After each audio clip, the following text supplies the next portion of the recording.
আপনাদের না বিন্দু মাত্র চক্ষু লজ্জা নাই, বিন্দু মাত্র কৃতজ্ঞতা বোধ নাই। যে পাতে খান সে পাতে হাগেন।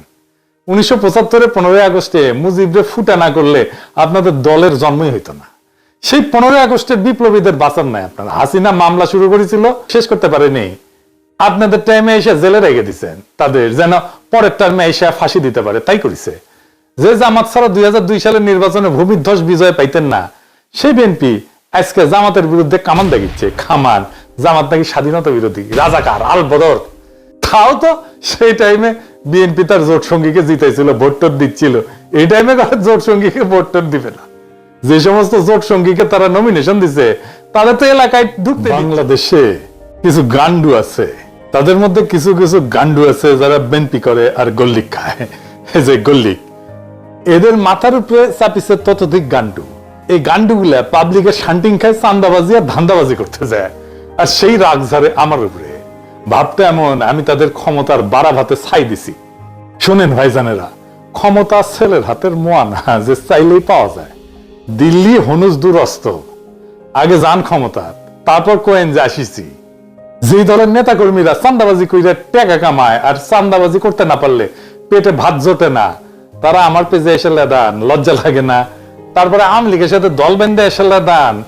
আমি কই নাই যে আপনারা চান্দা তুলে খান, আপনাদের দলের নেতাই কইছে।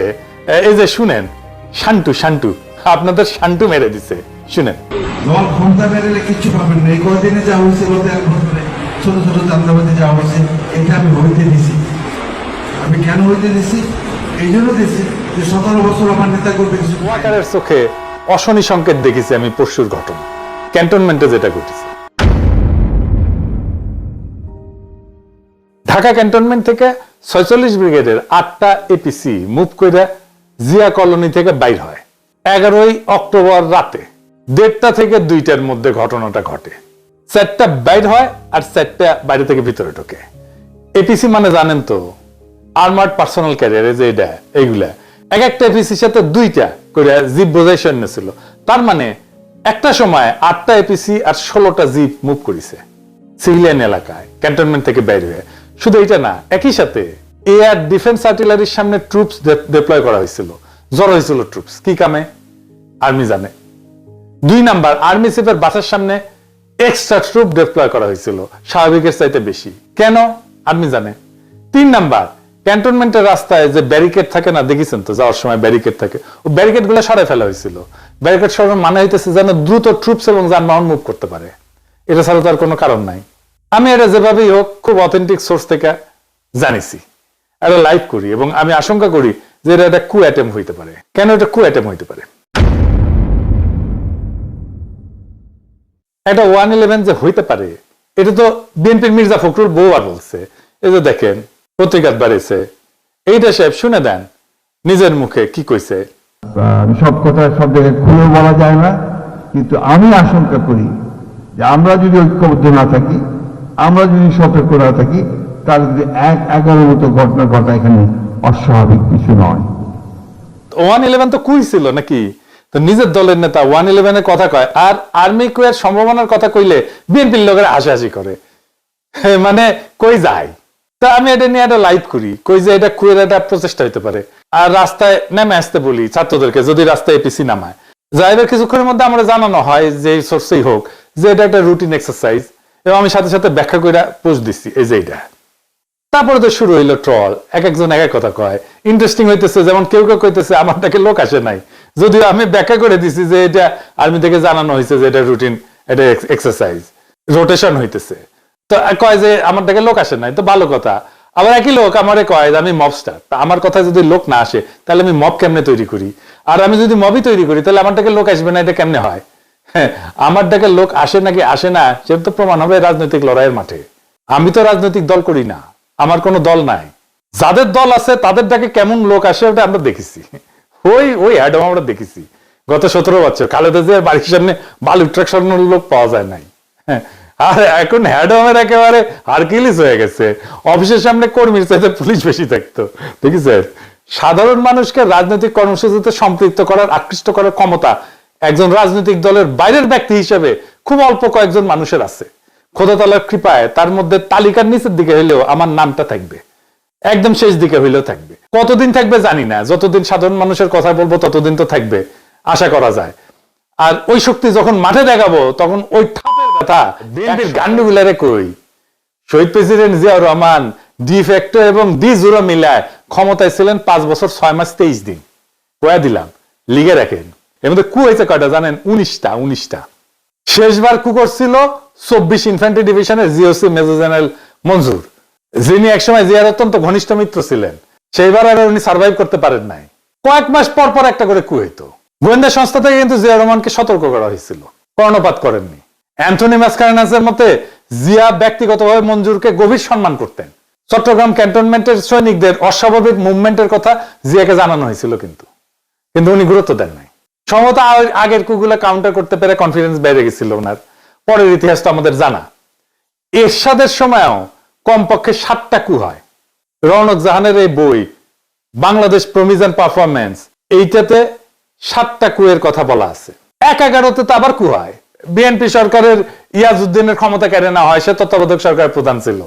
যেই দলের প্রতিষ্ঠাতা প্রধান আর্মি চিফ হয়ে জীবন হারাইলেন, নিজেদের অসংখ্য কর্মী 15 বছর জীবন দিলেন, তারা কুনিয়া সতর্কনা থেকে গুজব বইলা উড়াই দিয়া খুব রাজনৈতিক প্রজ্ঞা দেখাইতেছে, যেন বা তাদের কোনোদিন কিছু হয় নাই। বিএনপি কুয়ের ফলে শুধু প্রতিষ্ঠাতার জীবনই হারায় নাই, 2বার ক্ষমতা হারাইছে। প্রেসিডেন্ট সাত্তার নির্বাচিত সরকার ছিল, তারে কু করে কে হটাইছে? এরশাদ হটাইছে। তো বিএনপি সরকার কুয়ের মাধ্যমে তো হটাইছে। আব্দুর রহমান বিশ্বাসের সময় কু করার চেষ্টা করছিল জেনারেল নাসিম 2007 সালে। জেনারেল নাসিমকে তো ভালোবেসে বিএনপি তারে আর্মি চিফ বানাইছিল। তো তারপরে তারেক রহমানকে দইরা নির্যাতন করছে কি? আর্মি করছে তো নাকি? এই আর্মিরাই তো ম্যাডামকে মনিলরের বাড়ি থেকে বের করে ওই বাড়ি মাটির সাথে মিশিয়ে দিছে। 111 কু করে বিএনপির প্রেসিডেন্ট ইয়াজউদ্দিনকে হটাইলো না তত্ত্বাবধায়ক সরকারের প্রধানের পদ থেকে। এই সেনাবাহিনী চাইছে, দেখলো না পিলখানা তাদের সহকর্মীদের প্রাণ দেয়াকে?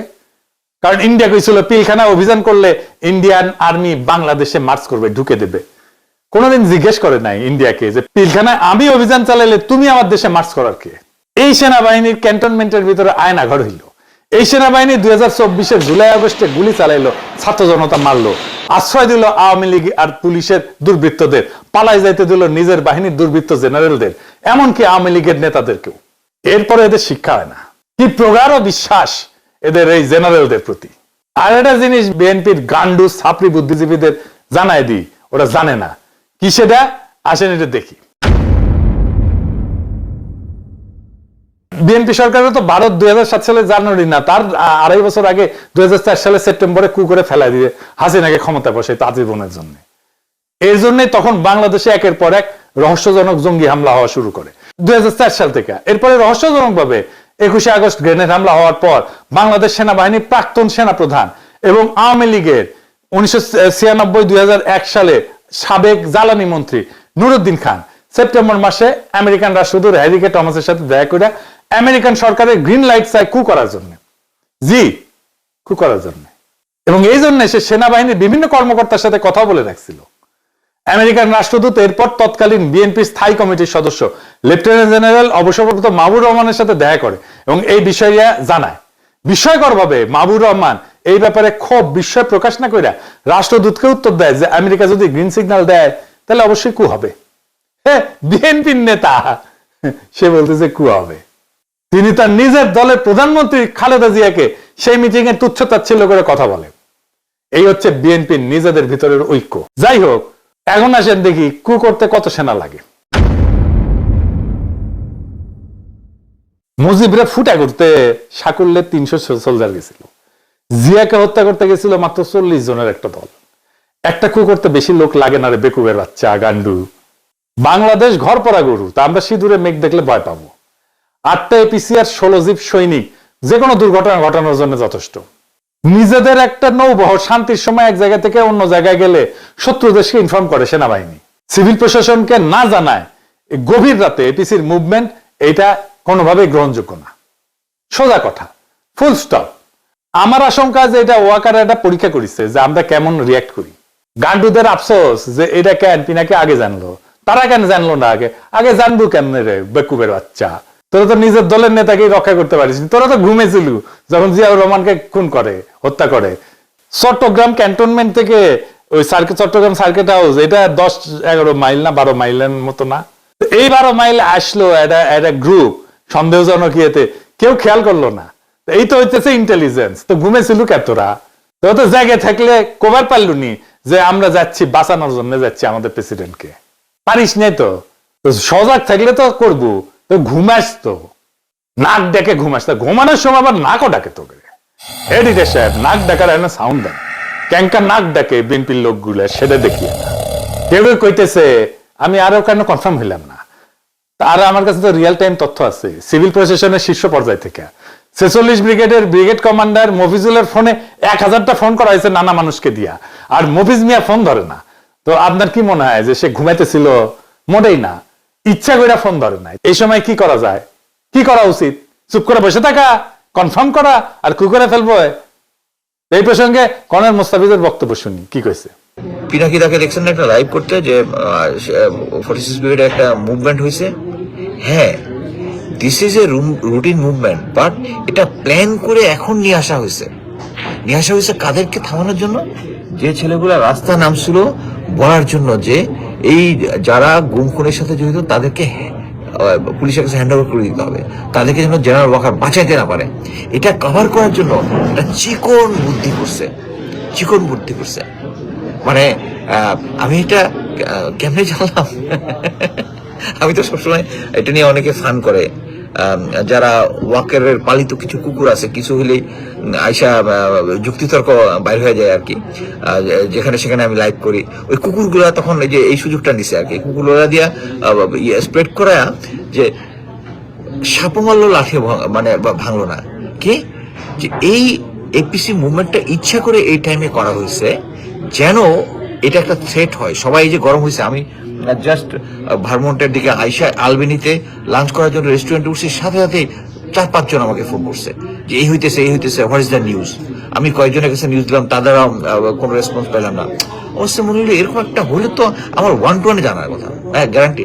এই যে 46 ব্রিগেডের যে মুভমেন্ট হচ্ছে, বিদ্রোহীদের কাছে চলে গেছে, এটি হচ্ছে মেইন জিনিস। এটা থেকে শিক্ষা গ্রহণ করতে হবে আমাদের জেনারেল ওয়াকারুজ্জামান, যে আপনি ইচ্ছা করলে কিছু একটা করলে পার পাবেন না, এটা ভালো মতোই জানেন।